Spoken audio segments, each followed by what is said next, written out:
আসসালামু আলাইকুম। এখন আমরা আলোচনা করব water cement ratio, degree of compaction, strength এবং ওয়ার্কেবিলিটির মধ্যে যে রিলেশনশিপ সেটা নিয়ে। তো এখানে আমরা একটা কার্ভ দেখতে পাচ্ছি। এই কার্ভের এদিকে আছে হচ্ছে কম্প্রেসিভ স্ট্রেংথ আর এদিকে আছে ওয়াটার সিমেন্ট রেশিও। মানে এইদিকে কিন্তু কম্প্রেসিভ স্ট্রেংথটা বাড়তেছে আর এদিকে হচ্ছে ওয়াটার সিমেন্টের যে রেশিওটা সেটা বাড়তেছে। এখন যদি আমরা এই পয়েন্টে থাকি তাহলে দেখা যাচ্ছে উপরের দিকে গেলে আমরা কম্প্রেসিভ স্ট্রেংথ পাচ্ছি হাই। আবার এই দিকে যদি আসি আর একটু সরে তাহলে কম্প্রেসিভ স্ট্রেংথ আর একটু কমে গেল। এইখানে আসলে আরও একটু কমে গেল, এই দিকে আসলে আরও কমে গেল। তার মানে ওয়াটার সিমেন্ট রেশিও যদি বাড়ে কম্প্রেসিভ স্ট্রেংথ ততই কমতেছে। আর ওয়াটার সিমেন্ট রেশিও যদি এদিক থেকে এদিকে আসে মানে কমে যায় তাহলে কম্প্রেসিভ স্ট্রেংথ বেড়ে যাচ্ছে। এখন এইখানে আরেকটা কন্ডিশন দিচ্ছে যে ফুললি কম্প্যাক্টেড কনক্রিট, মানে যে আমরা ওয়াটার সিমেন্ট রেশিওটা কম দিলাম কনক্রিটের ভিতর, তাহলে আমাদের হিসেবে কম্প্রেসিভ স্ট্রেংথ হাই পাওয়ার কথা, কিন্তু সেখানে কিন্তু ফুললি কম্প্যাক্টেড কনক্রিট হতে হবে, আদারওয়াইজ সেটা পাওয়া সম্ভব না। এখন এইখানে যদি ওয়াটার সিমেন্ট রেশিওটা কম হয় তো সেই ক্ষেত্রে কিন্তু এর ওয়ার্কেবিলিটিটা কম থাকবে। এই ওয়ার্কেবিলিটি কম থাকার কারণে এটা কিন্তু ফুললি কম্প্যাক্টেড করা সম্ভব না, যার কারণে এটা যে হাই কম্প্রেসিভ স্ট্রেংথ সেটাও পাওয়া সম্ভব না। তো এখন যদি এটাকে এই পয়েন্টে যদি থেকে আমরা মানে ওয়াটার সিমেন্ট রেশিও কম দিয়ে যদি হ্যান্ড কম্প্যাকশন করি, মানে রড দিয়ে যে কম্প্যাকশনটা করা হয় সেটা যদি করা হয় তাহলে দেখা যাচ্ছে কার্ভটা এরকম আসতেছে। এরকম বিন্দুতে একটা কার্ভ এসে এইখানে আমরা একটা দেখা গেল কম্প্রেসিভ স্ট্রেংথটা পেলাম।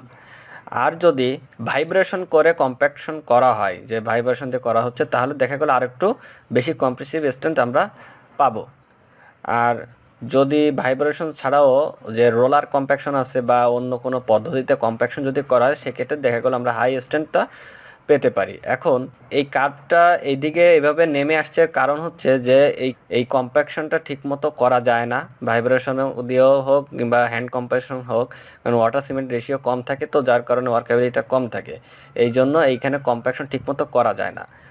কম্প্যাকশন ঠিকমতো না করার কারণে স্ট্রেংথটা কমে যায়, এই কারণে এইদিকে কার্ভটা এরকম নেমে আসছে।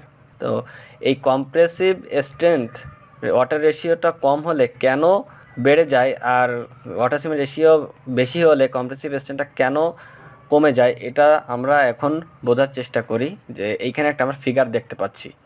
তো এই ফিগারে এইখানে আছে হচ্ছে লো ওয়াটার সিমেন্ট রেশিও আর এখানে আছে হাই ওয়াটার সিমেন্ট রেশিও।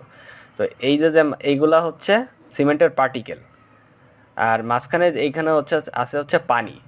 এখন এই পানির সাথে এই সিমেন্টের রিয়াকশন করে এরকম বন্ডিং তৈরি হয়, বাইন্ডার হিসেবে কাজ করে, এরকম বন্ডিং তৈরি হয়, বন্ডিং এইভাবে তৈরি হয়। এখন বন্ডিং তৈরি হওয়ার ফলে কিন্তু এখানে যে সিমেন্টের পার্টিকেলগুলো আছে সবগুলো কিন্তু যখন বন্ডিং হয়ে যায়, হওয়ার পরে এরকম পানি আরও থেকে যায়, এগুলো পরবর্তীতে ভয়েড হিসেবে কাজ করে।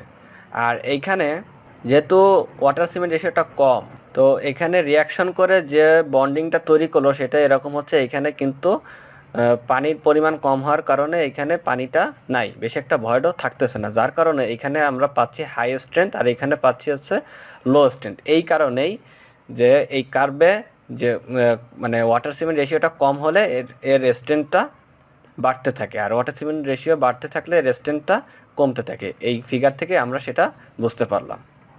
এরপরে চলে আসলাম আমরা হচ্ছে এজে, যে কনক্রিটের স্ট্রেংথ এজ অনুযায়ী কিন্তু বৃদ্ধি পেতে থাকে। যে এরকম 28 দিনে দেখা গেল এর টার্গেট পিএসআই চলে আসে, সেটা হচ্ছে যদি ওপিসি সিমেন্ট ব্যবহার করা হয় সেক্ষেত্রে দেখা গেল 28 দিনে তার হাই স্ট্রেংথ চলে আসে। কিন্তু সেম টু যেটা পিসিসি সিমেন্ট, ওই সিমেন্ট ইউজ করলে 1 বছর 2 বছর পর্যন্ত এর স্ট্রেংথটা গেইন হতে থাকে। 28 দিনে তো একটা টার্গেট স্ট্রেংথ আসেই, সেটা ধরে ডিজাইন করা হয় পিসিসির ক্ষেত্রে, কিন্তু এটা 2 বছর পর্যন্ত স্ট্রেংথটা গেইন করে।